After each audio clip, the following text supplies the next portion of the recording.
We'll wait maybe 1 or 2 more minutes, and then we will start.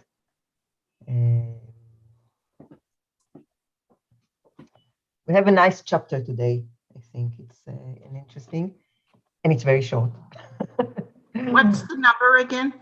Oh, it's number 6, במדבר פרק ו'.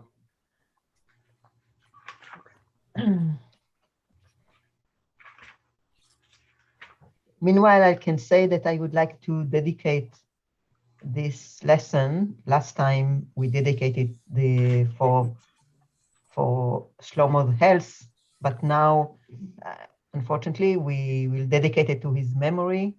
Last week was his funeral. He passed away I think on Monday, and then we went to his funeral, Yossi and me, on Tuesday was his funeral. And, yeah, this terrible, terrible disease.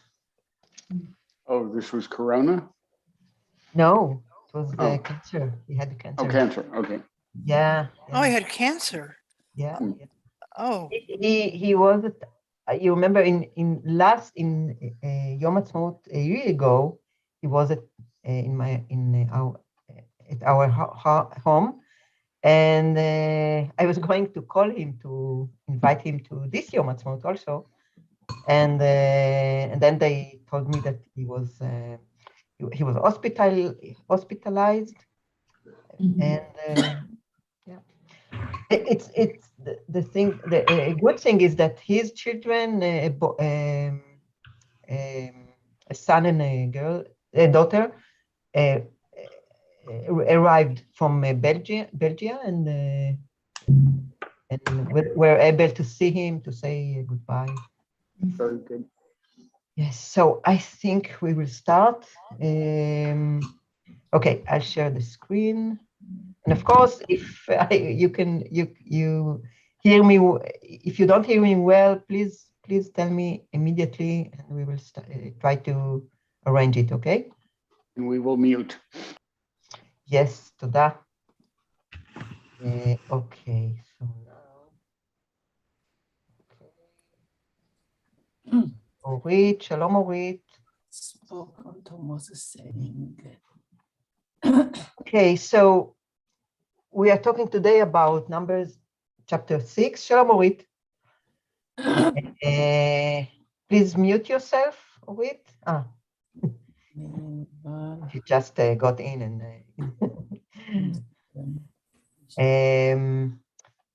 there are 2 main topics here, okay, in this chapter.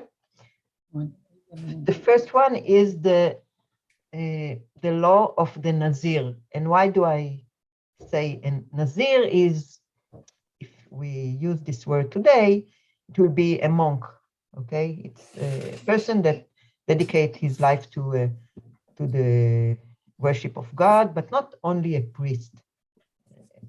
You know what a monk is, right?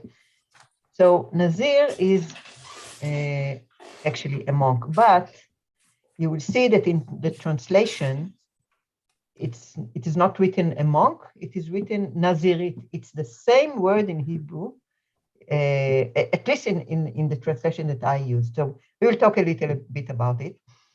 So there were Nazirim, okay, in plural, in Israel. It's quite a, I mean, it's usually when we say a monk or Nazir, we automatically think about Christianity, I think, right? It's normally connected to Christianity, but it's also in Israel. Samson. In Israel was Samson. One. Okay, so you took my you solved the riddle that I wanted to say in the end, but okay. Now, so this is the first topic, and the second, the very last verses in this chapter are the verses of Birkat HaKohanim. יברכך אדוני וישמרך, יאר אדוני אליך ויחונך. פניו אליך. פניו אליך, נכון. וישם לך שלום. It's a beautiful, beautiful bracha. Drink. and very, very ancient. And we will talk about it also.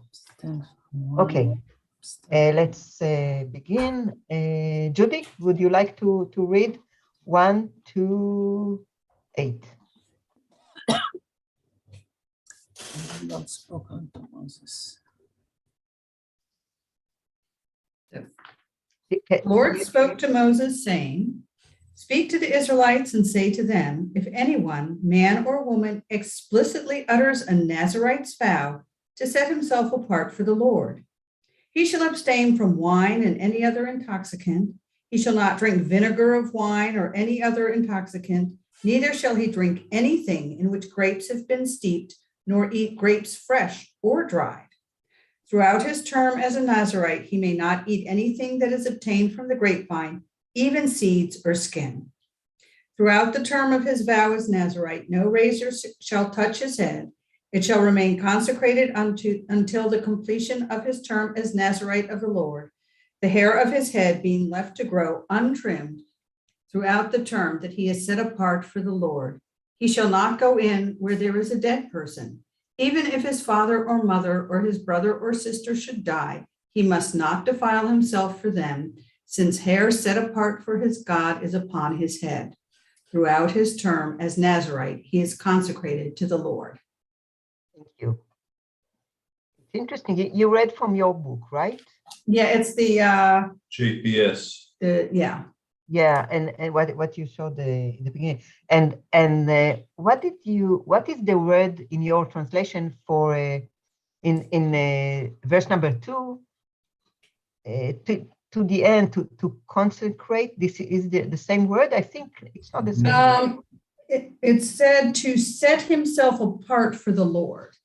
To set apart. So exactly, it's because I didn't know this word and I look it up because this is the translation for, in Hebrew is lehazir l'Adonai. Now the root nun zayin resh means to differentiate oneself, to set apart or to be isolated from the society, things like that.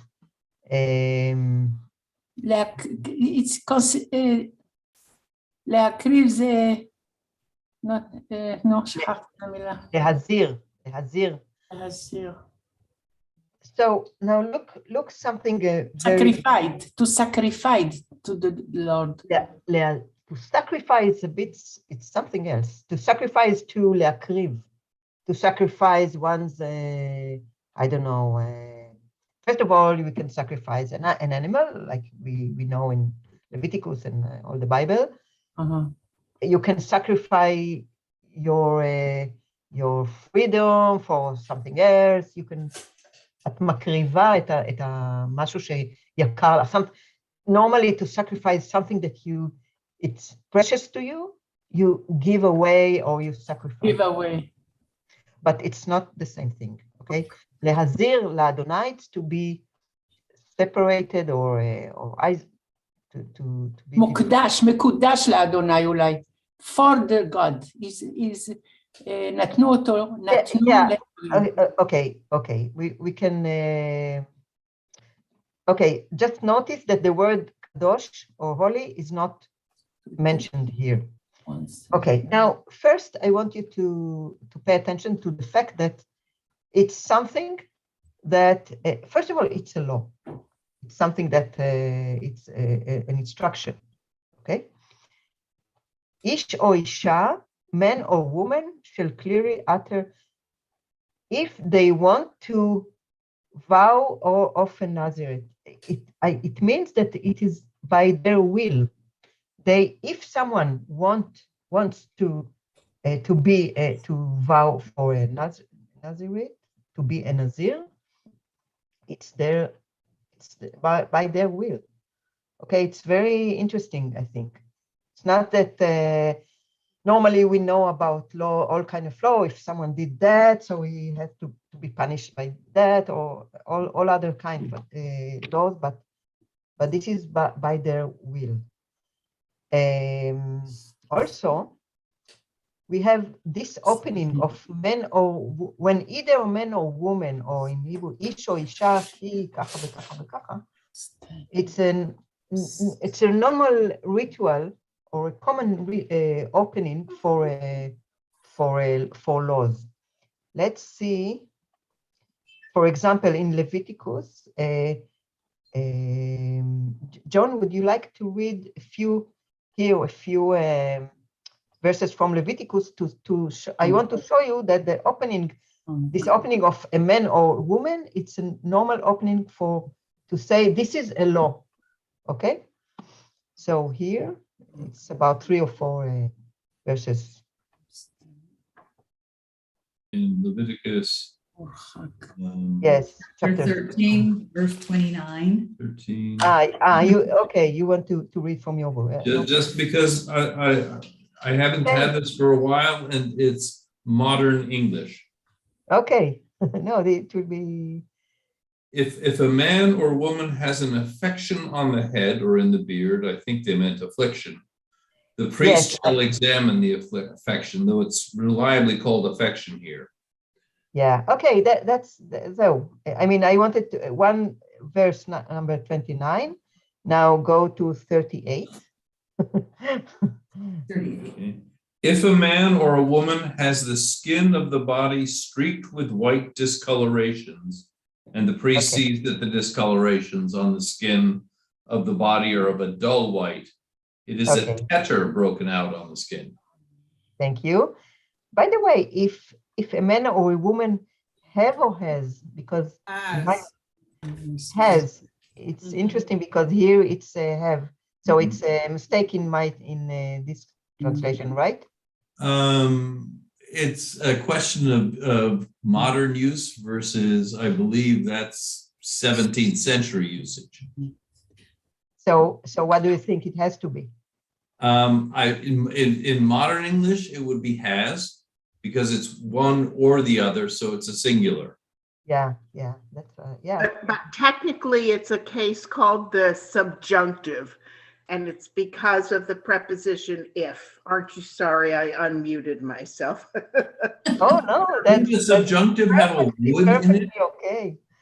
It doesn't have to have a would, but it's that's where the have comes from. But because it's a conditional kind of statement because of the if. Thank you very much. No, it's important all this. Are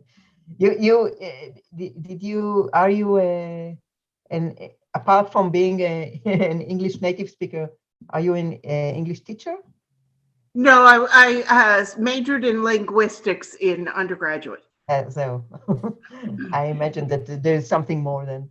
Okay, and in Leviticus chapter 20, also 27. 7.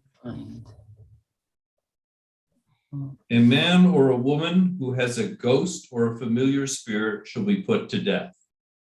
They shall be pelted with stones, their blood guilt shall be upon them. Thank you. We will not continue this. We read it. So just I wanted to show you this common opening. So every time you see it, ish or isha, you can see that it might be a law is here. Okay, so we are talking about a law now. Let's see what is it about. Okay, Shalom, Jeannie. Okay, she's connected. What is it about? I mean, this law. What does the law say? Look at number 3 and 4 and 5. The person is tameh. How we say tameh? Where do you see it is written, Rivka? Try to see. I mean, try to be to adhere to the text, and then because if we say he is tameh, it's something that we think after maybe we understand the text that it means that he is tameh. It doesn't say here that he is tameh. all he did, the text didn't say that this man or woman did something wrong or anything like that. I don't know why. It's the essential things that he will be a Nazir. It's not to drink wine or to eat grapes or something that's connected to grapes, and to not to cut the hair. This is the Nazir. Exactly. So, Shalom, Gili. Hi. Sorry. Yeah. Only if I will mute you because it makes a lot of noise. Okay.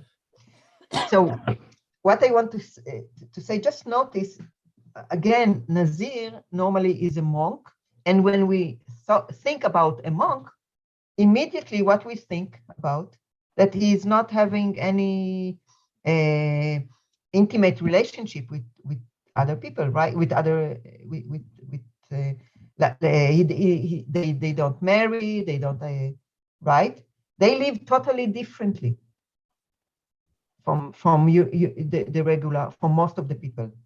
But here, the Israeli Nazir is different, and as Yossi said, he has to be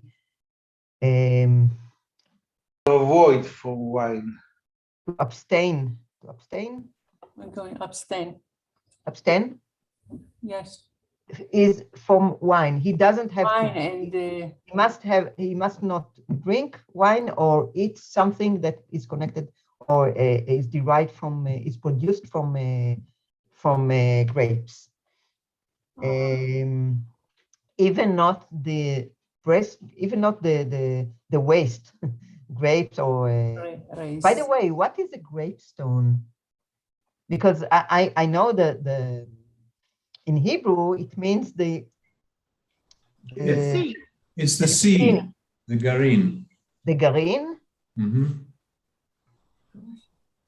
Sometimes a seed or a pit can be a stone. Yeah. In Hebrew, it's a little bit different. In Hebrew, it says, מכל אשר יעשה מגפן היין, מחרצנים ועד זג לא יאכל. He will not eat the garin, okay, but also the skin of the zag is the skin of the grape, the thin skin. So here we have, he will not eat the pressed grape and the grapestone. It's a different, I mean, grapestone, okay, we have the hartzanim, and anyway, a bit different. Okay. And in 5, we have the, what do we have in 5? It says, until the days be fulfilled, like it's not a lifelong vow that you take. Yes, exactly. Okay, this is another issue, another main issue here in the Israeli Nazir, which it is not for lifetime. Now, in the Mishnah, and also in what we have in number 5 is that he will not trim his hair. Okay. Which is also very different from a typical Christian monk will specifically have a tonsure, a specific haircut with the top of the head shaved. What do you mean a tonsure? A tonsure it comes from the same word as cutting hair, but your typical monk in ancient art, there are fewer of them today that do this. They have a fringe of hair around their head. The top of their head is shaved bald. I see. Yeah. So it's very different from the Israeli. And now we can see, Rivka, what you said in the beginning, Kadosh he shall be holy, he shall let the sacrifice the locks of the hair of his head grow long. And as you said in the beginning, we know who was a Nazir with a long hair, but we will get to it. And even if if someone dies in his family, he cannot approach them. So first of all, okay, this is the because the days that he is a Nazir, he is holy to God, and then he isn't supposed to be near a dead or להיות tameh. Now, something important that Judy said, it is about it is not for lifetime also.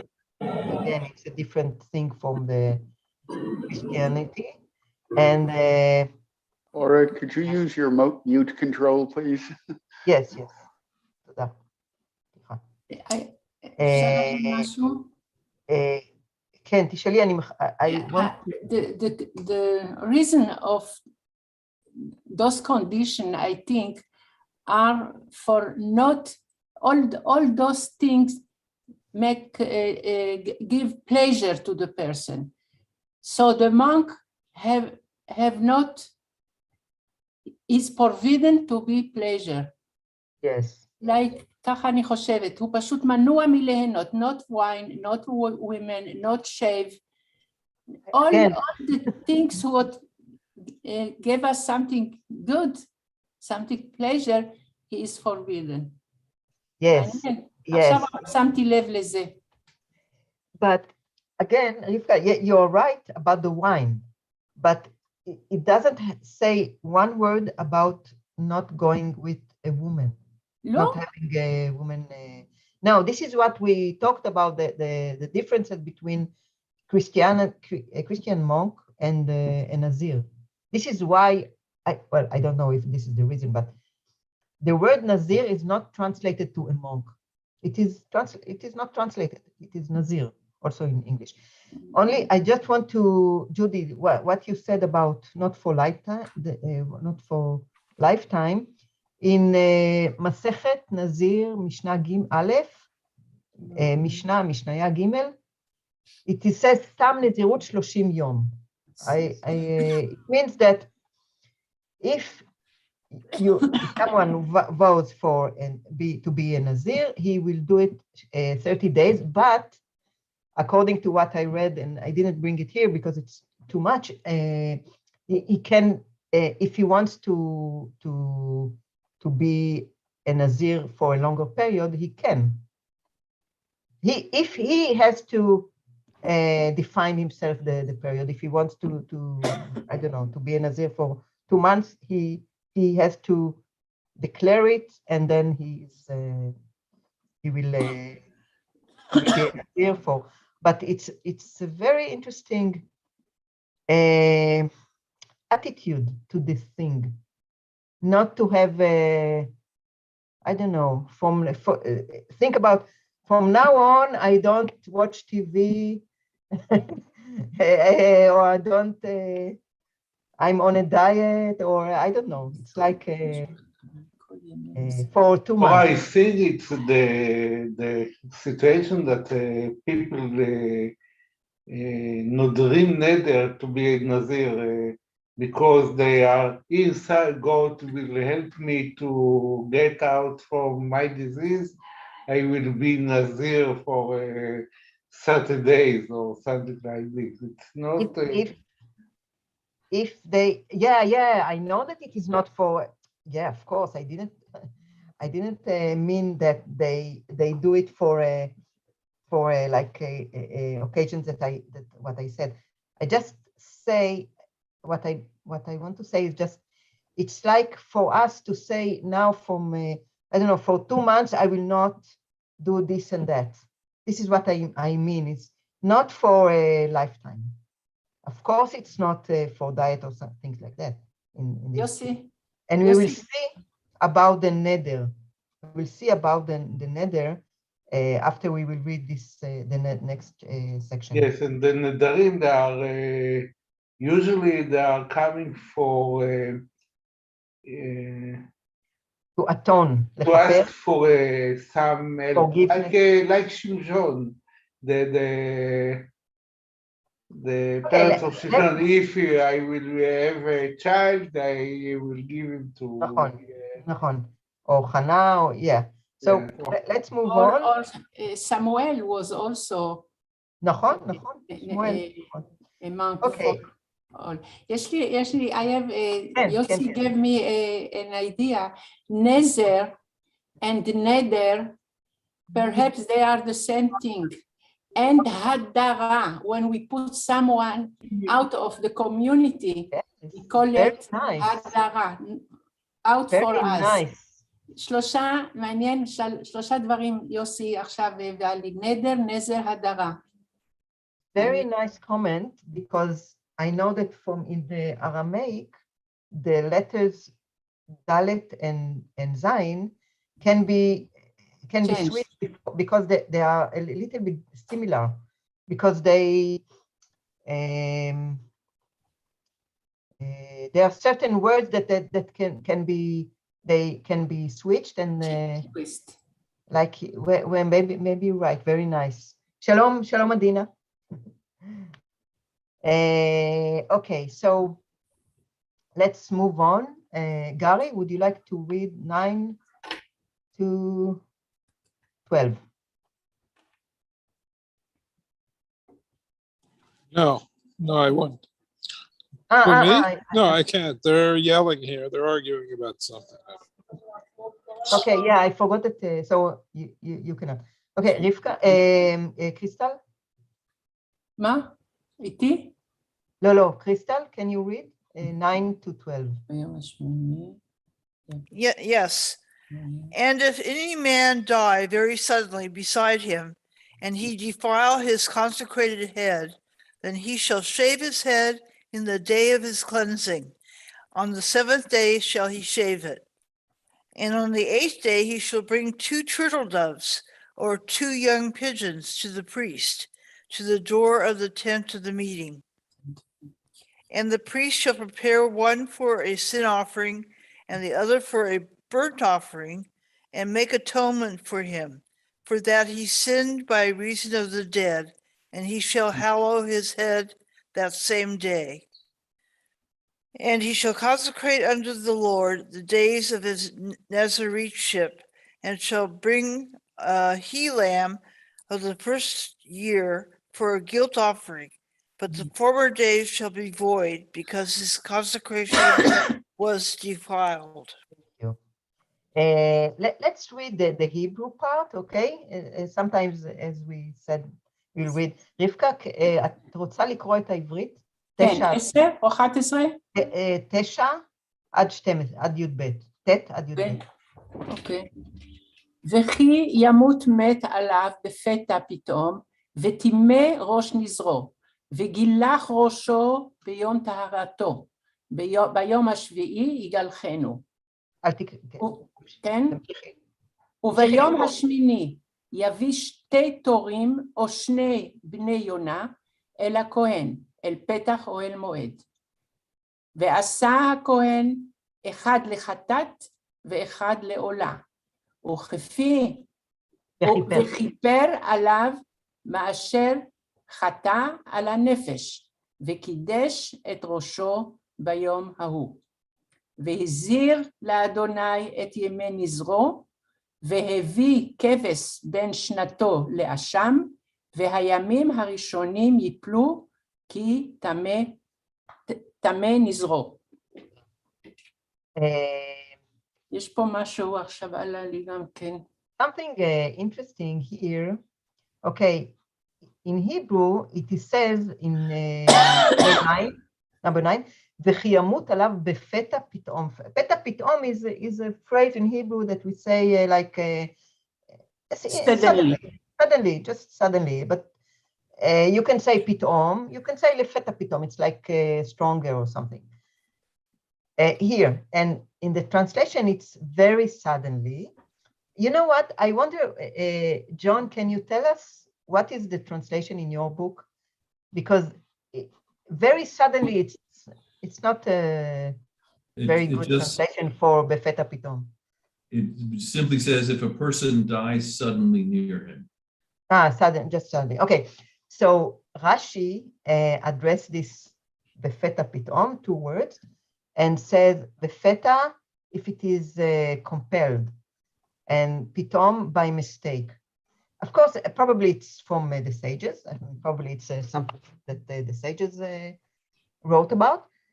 And so the death of someone can be by, I mean, he didn't want to, or he was murdered, maybe he was in an accident, or he died all of a sudden. Or yes, well, Rashi said pitaom b'shogeg. It means I think this means in accident, or maybe the word peta, it means like murdering or something. What is the difference between feta, מה ההבדל בין feta פתאום and he was sick, he was, מה ההבדל? And about the no, usually we use it as the word suddenly, and that's all. But Rashi makes a difference in the two words. Anyway, so and then in the 8th day, he will bring his offering and one for, and all the ceremony of the priest should do. But what I don't really understand, and I didn't find about it, is why in the Mishnah is written that the Nazir will be a Nazir for 30 days, and here we are talking about 8 days. But if you can, maybe you can have in your books, Adina, you have the book of with commentaries in your, or Ruth, or well, maybe it's if somebody died, Peta or Pitom before him, after 7 days of the Shiva. Yes. You're right. יפה. You're right. Yes. והמנהג של השבעה, not connected. Yeah. המנהג של השבעה התפתח בתקופת המשנה, לא בתקופת המקרא, ולכן זה שונה. Maybe the מנהג של שבעה is derived from here. ביום השמיני יביא שתי תורים, או שני, absolutely right, Yossi. It doesn't say anything else in that. It just says he's going to resume his Nazarite thing after the 8 days. But I can't understand exactly. You sound very like a blur. Can you repeat? Yes. Sorry, I'm having all kinds of internet problems. זה לא כל כך ברור, המלל. אוקיי. Okay, let's move on. מי עוד לא קרא? Judy, you read, right? John? John also read. Gershon, would you like to read? 13 to 221. Okay, sure. And I'll read from my translation. This is the ritual for the Nazarite. On the day that his term as Nazarite is completed, he shall be brought to the entrance of the tent of meeting. As his offering to the Lord, he shall present one male lamb in its first year without blemish for a burnt offering, one ewe lamb in its first year without blemish for a sin offering, one ram without blemish for an offering of well-being, a basket of unleavened cakes of choice flour with oil mixed in, and unleavened wafers spread with oil, and the proper meal offerings and libations. The priest shall present them before the Lord and offer the sin offering and the burnt offering. He shall offer the ram as a sacrifice of well-being to the Lord, together with the basket of unleavened cakes. The priest shall also offer the meal offerings and the libations. The Nazarite shall then shave his consecrated hair at the entrance of the tent of meeting and take the locks of his consecrated hair and put them on the fire that is under the sacrifice of well-being. The priest shall take the shoulder of the ram when it has been boiled, one unleavened cake from the basket, and one unleavened wafer, and place them on the hands of the Nazarite after he has shaved his consecrated hair. 20 and 21. I'm sorry. The priest shall wave them as a wave offering before the Lord, and this shall be a sacred donation from the priest, in addition to the breast of the wave offering and the thigh of heave offering. After that, the Nazarite may drink wine. Such is the obligation of a Nazarite, except that he who vows an offering to the Lord of what he can afford beyond his Nazarite requirements must do exactly according to the vow which he has made beyond his obligation as a Nazarite. Thank you. So you can't back out of it. No. Okay, we will not go into all the details of the ceremony, of the ritual, but it's like, yeah, after it, I think it reminds us many other ritual of after being tameh, where here it's the opposite, but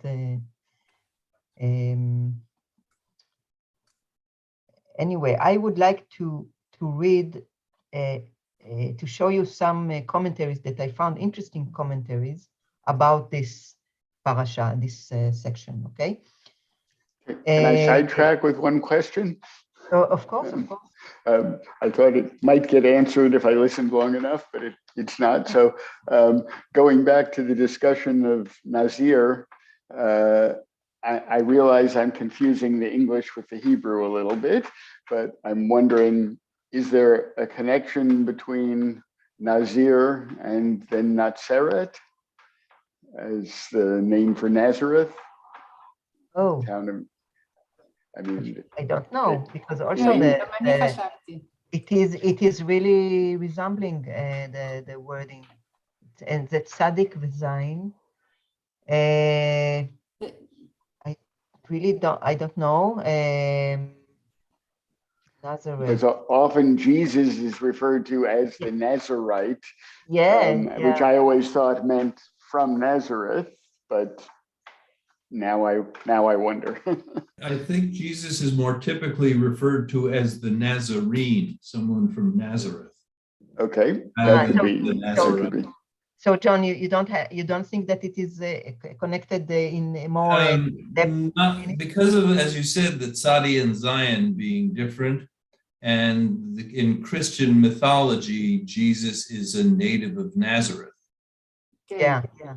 That's so. Hence the Nazarene. Yes. The first Christian was Nazirim, was Nazareth. The first one I see him. והנוצרים הראשונים, הנצרנים, קראו להם נצרנים, they were also נזירים, not all, but the first and המובילים were נזירים. So you think there is a connection between Nazaret or Nazareth and Nazirim? I really don't know. So even if there weren't a connection, I mean, he could have been a Nazir as well as being from Nazareth, with no connection in the words, but I just wasn't sure. So but John's explanation may make it more doubtful. Okay, I have a question. The Last Supper, he was not observing a Nazarite vow. No, the wine was there. Okay. The wine was there. Can I have a question? Yeah. So I feel a little bit not so smart, but I don't really understand what's the purpose of a Nazarene. What is I don't understand the function of a Nazarene exactly. Okay. What are they doing? No, it's not. It's a good question because we didn't have it in the text. It's a very good question. Don't feel because we didn't have the text for it, but. Let's say I prepared some materials about it, but maybe, and we will just discuss it a little bit, but about the meaning of to vow. You know what? Before that, maybe.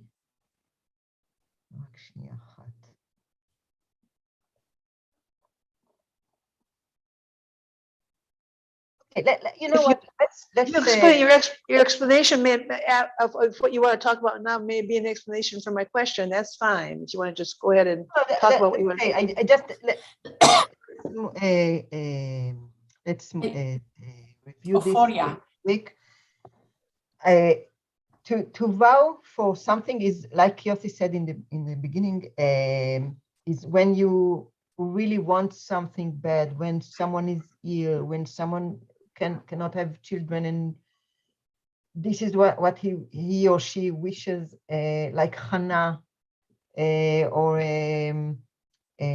let's read about, you know what, the famous Nazir, Israeli Nazir. Let's read, and then you will see the Shimshon, yeah. כן, כמובן. עדינה, would you like to read? אני יכולה להוסיף משהו לנזיר, למשל, לשאלה הזאת. I think it was something very popular. One person who has some feeling, he wants to devote himself to God. And it's not came from God. It comes from the people, from popular, and they put them in the Bible. I think that it's a episode, popular episode. Person wants to give himself to God from that way or another way. I think. אני חושבת שזה משהו מלמטה. Yes, and also this is something that, well, first of all, you were right that to say it was common, and we can see it from the beginning when we say in case of a man or woman wants to this and that, what we saw in the beginning, it means that it was common. And yes, people vowed all kinds of things that they wanted to. They promised to, if I will get pregnant or things like that, I will be a Nazir for this and for a certain time. This devotion, is the whole point. Devotion. It's like to thank God for answering their prayer. Okay. Now let's read this about Shimshon. Adina, would you like to read or? Sure. Okay. And the angel of the Lord appeared unto the woman and said unto her, Behold, now thou art barren, and hast not borne, but thou shalt conceive and bear a son. Now therefore beware, I pray thee, and drink no wine nor strong drink, and eat not any unclean thing. For lo, thou shalt conceive and bear a son, and no razor shall come upon his head, for the child shall be a Nazarite unto God from the womb, and he shall begin to save Israel out of the land of the Philistine. It's Plishtim. Okay. Okay. And then when Samson talks with Delilah, yes, here. She may not eat of anything. Sorry, this is not of the great of what? Not there. No, it's here. It's not the discussion between. Okay. She may not eat of anything that cometh of the grapevine, neither let her drink wine or strong drink, nor eat any unclean thing. All that I commanded her, let her observe. Okay, and here is the talk between Samson and Delilah. And he told her all his heart, and said unto her, There hath not come a razor upon my head, for I have been a Nazarite unto God from my mother's womb. If I be shaven, then my strength will go from me, and I shall become weak and be like any other man. Yes, thank you. So, Jeannie, does it answer to your question, because I brought here also a few verses about the importance of vow. It's not like today we say, oh, I promise to, I don't know, to do that, this and that. If someone vowed about something, it is very, very, very important. And also we know about that if a woman did a vow, only her, if she is not unmarried, or only her father, or if she's married, only her husband can break this vow. Only he has the power to break his vow. The vow is very, very important to keep. And I would like to, let's read only part of it because I want to get on. Maybe I read it. In the reason that in Erev Yom Kippurim, the essential prayer that opened the Yom Kippurim is Kol Nidrei. Kol Nidrei, yes. Kol Nidrei. So in Psalms we have few some mentions of the vows, but I would like to emphasize the thing that if someone vows, he must pay his what he promised. He must pay it. My vows will I pay unto the Lord, yeah, in the presence of all his people. And sacrifices of peace offer for example, in Proverbs, also, actually, these are sections from the literature of wisdom in the Bible. Okay, a few Tehillim chapters, and from Proverbs, and from Job, and Ecclesiastes. This day have I paid my vows. Or look at Job, and thou shalt pay thy vow. It is very important if you vowed something and you, even if you didn't get your what you, for example, if you said, if I will get pregnant, I will do this and that, I will be a Nazir or something. And even if, I mean, it's very important to keep the vow. And Kehilat, okay, Ecclesiastes says something very interesting. When thou vowest a vow unto God, defer not to pay it, for he has no pleasure in fools pay that which thou vowest. Better is it that thou should not vow than that thou shouldest vow and not pay. This is Kehilat. Only vow if you really, really must, but not if you, because he knows that it is hard. Sometimes we promise things and it is hard to keep the promise. And so he says, oh no, you must, if you vow, you must keep the promise. So it's better not to vow, because sometimes it will be very hard. Okay, let's go back. I wanted to show you this, yeah, I wanted to show you something about that. Again, this is my translation, so if it's a little bit, you can tell me if it's something is not written well. Jeannie, would you like to read this? Just unmute yourself.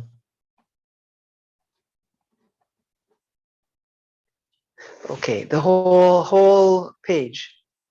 Yeah, the whole, it's until here.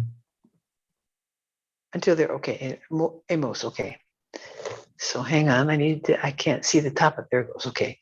Rashi sees a casual linkage between the affair of Isha Sota, Numbers 5, and the law of the vow of Nazir, number 6. The Ralbag, Rabbi Levi ben Gershom, sees a broader and maybe more interesting connection. He links the laws permitting the ger, Leviticus 25, to the laws of Isha Sota, to the laws of...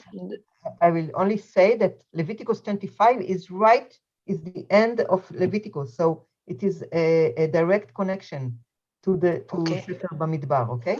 Okay, Yes. good. Okay, thank you. To the laws, Leviticus 25, to the laws Visha Sota, to the laws of the Nazir, to abstain from wine. He interprets this as laws that their purpose is to teach people to behave properly among themselves and to increase peace and tranquility among human beings. The law for the ger, behavior on a whole nation. The law of the perverted woman, proper behavior at home in the private family, and the law of Nazir, balance and tranquility in oneself within her soul.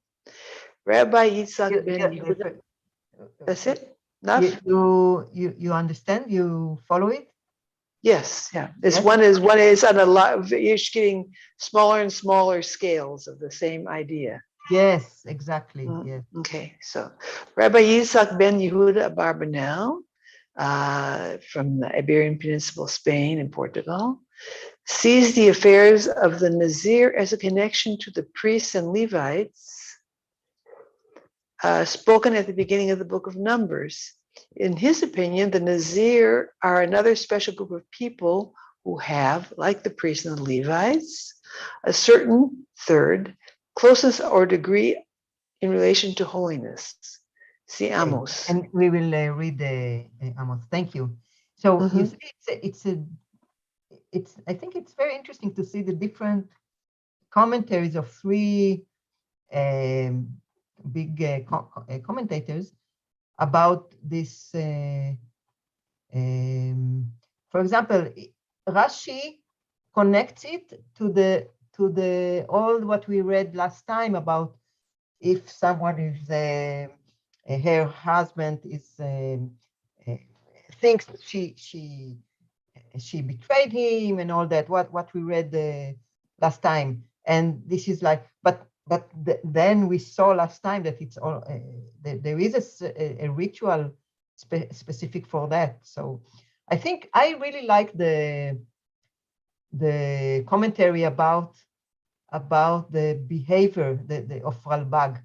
What do you say? What do you say about it? The thing that we start from the ger in a all nation scale, and then in the private home, and then everyone to himself. Because I can say that to be a Nazir, to vow for a Nazir, you can say even you want to achieve something for yourself inside yourself. You say, if I will be able to, I don't know, to walk again or something like that, if someone is got after an accident or something, if I will be able to help, if I will be healthy, so I will be a Nazir for this and that. So I really like this this view of the scale gets smaller and smaller. Yeah, I may I say something? Yeah, yes, of course. Okay.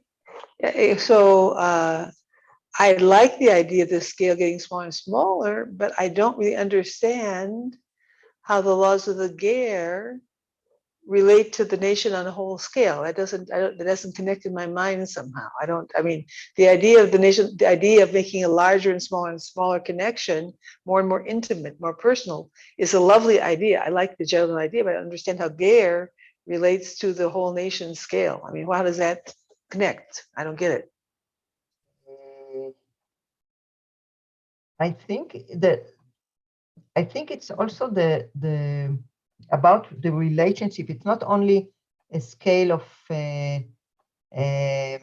like from the big nation and the peoplehood and get smaller, but also the relation between people. Ger is a stranger among us. Okay, it's not one of the family. It's someone who lives with us. For example, here is, I don't know to say, someone who is not an Israeli but lives in Israel. For example, it's complicated this thing, but this issue. But someone who is, I don't know, back in this time, in those times, there were slaves moves around to pay their debts or things like that. היום קוראים לזה outsider. Okay. מחוץ לחברה, מחוץ out of the family. They live among the society, but they are not truly belong to the society. They don't belong to the society. But so this is why it's something that they were all over Israel. I mean, gerim, it was also a common thing to have. We have the laws for the gerim. We have it through all the Bible many times. But also they do belong to another society. And that's what raises the idea of nationhood to me, that when your circumstances change, you go from being a member of society to being a ger, but it's not inherent within you. It is dependent on your circumstances. Yes. And Yes, the yes. same This is why always Yeah, יוסי, שנייה, היא באמצע. כן. כן. Yeah, but just also, now I lost my train of thought, of course. But all, it relates to the modern idea of citizenship. Yes. And all the things that you have to go through to be a citizen. You can be born in the right place, or you have to go through a lot to become a citizen. So when is a ger not a ger? Is a ger all their life if they live in a strange land? Are those of us in the diaspora, do we qualify as ger in both places? There are many issues of nationhood that relate to that concept. Absolutely agree. Thank you. Yeah, it's a very interesting comments that you said. It's not it's a question of circumstances, and as you said, for how long I've been a ger, someone is considered as a ger. יוסי, what did you want to say? רגע, אתה צריך לעשות unmute. In the Bible, it's always mentioned that you have to be kind to the girl because you was a girl in Egypt. Yeah. Always remember that. Yes, to remember it all time. נכון.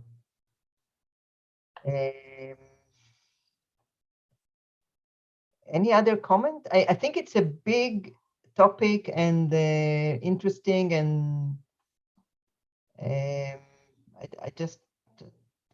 we don't have much time to go in more in depth. Any other comment? Anyone? Okay, so I would like to read a short section from Amos to show you, also to emphasize something. Ruth, would you like to read? Okay, it's here. Sure. And I raised up of your sons for prophets, and of your young men for Nazarites. Is it not even thus, O ye children of Israel, saith the Lord? But ye gave the Nazarites wine to drink, and commanded the prophets, saying, prophesy not. Behold, I will make it creak under you, as a cart creaketh that is full of sheaves. And flight shall fail the swift, and the strong shall not exert his strength, neither shall the mighty deliver himself. Neither shall he stand that handleth the bow, and he that is swift of foot shall not deliver himself, neither shall he that rideth the horse deliver himself. Thank you. So in Amos, this is a prophet, of course, a prophet of Nevuat Za'am, of wrath prophet, not a good prophet, of course, but just to show you, it is connected to the third commentary that we saw about this different groups. We have Kohanim, we have Leviim, and we have Nazirim. So Nazirim, it's not a question of dynasty, but still, it is says, Amos, and I raised of your sons for prophets, and of your young men for Nazirites. Now look at number 2. Actually, after this verse, Amos tells all the terrible things that will happen. And look what he starts with. He starts with, but he gave the Nazarites wine to drink, exactly what is forbidden. So this is like a chaos in the society. If a Nazir will drink a wine, it is very bad. And the prophet will not say prophets, and then because of that, they will be punished by the Lord. Okay, let's move on. Let's move on to the end of the chapter. Very what we said in the beginning about Birkat HaKohanim. Crystal, can you read until the end? It's a few verses. And the Lord spoke unto Moses, saying, Speak unto Aaron and unto his sons, saying, On this wise ye shall bless the children of Israel. Ye shall say unto them, The Lord bless thee and keep thee. The Lord make his face to shine upon thee and be gracious unto thee. The Lord lift up his countenance upon thee and give thee peace. So shall they put my name upon the children of Israel, and I will bless them. Thank you. Now, I think we must read it also in Hebrew. רבקה, את רוצה? בטח, תמיד. וידבר אדוני אל משה לאמור. אני קוראת קצת לאט בשביל האנשים, בסדר? כן, בסדר גמור. וידבר אדוני אל משה לאמור. דבר אל אהרון ואל בניו לאמור. כה תברכו את בני ישראל, אמור להם. יברכך אדוני וישמרך. אין לי את זה. ויאר אדוני פניו אליך ויחונך. וישא אדוני פניו אליך וישם לך שלום. ושמו את שמי על בני ישראל ואני אברכם. תודה. יש פה משהו מוזר, out of the blue בברכה הזאת, בהקשר למה? כלום. Yes. No connection, no relative to nothing, this bless. I don't know why they put it here. Absolutely right. It comes after the Nazarene, so that's the thing. That's whatever. I think, yeah, and maybe we will get the answer for it later. I mean, next chapters. But it's I think it's a very good comment, Rivka, because it's like really doesn't seem connected. But still, you have the opening, the regular opening by Daber Adonai el Moshe lemor, like a regular opening of an instruction of another law.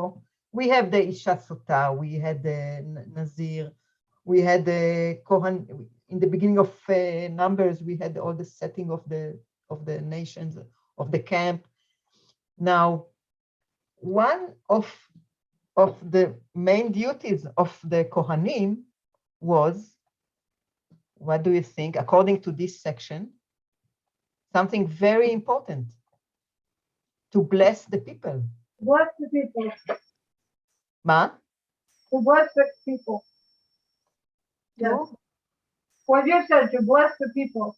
To bless. Yes, to bless. I just want to make a side comment that I don't think the Queen of the Night ever blessed anybody like that.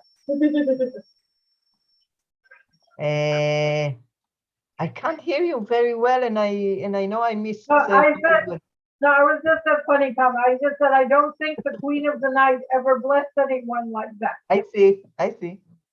Maria was playing in the background. Right. Yeah. It's a good deal. They are get meat and something to eat, and what they have to bless the people. About the priest, it's a good job. It's a good job, a good deal. It's a very good job. Yeah. Don't have to.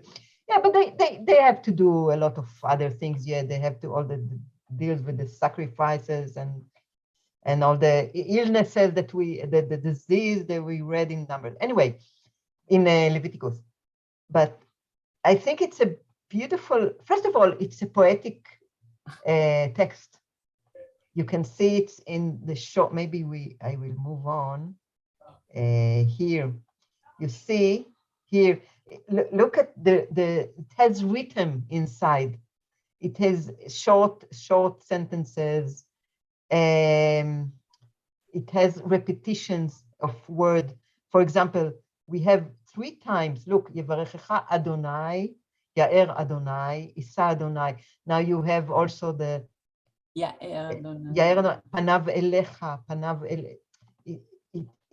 There are many repetition here, and there is rhythm. I think it's a beautiful text, and also by the way the opening is the shortest, okay, and then next verse, next line is a little bit longer, and the third one is the longest. I mean, if you read it, it's very poetic.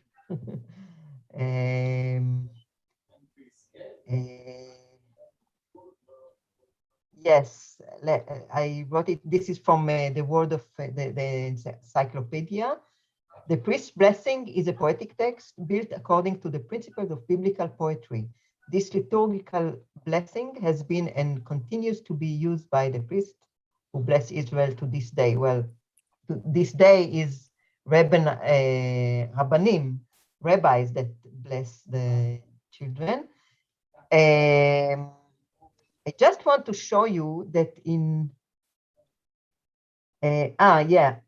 the priest has to lift his hand when blessing the people. He has to he lift his hand, and this movement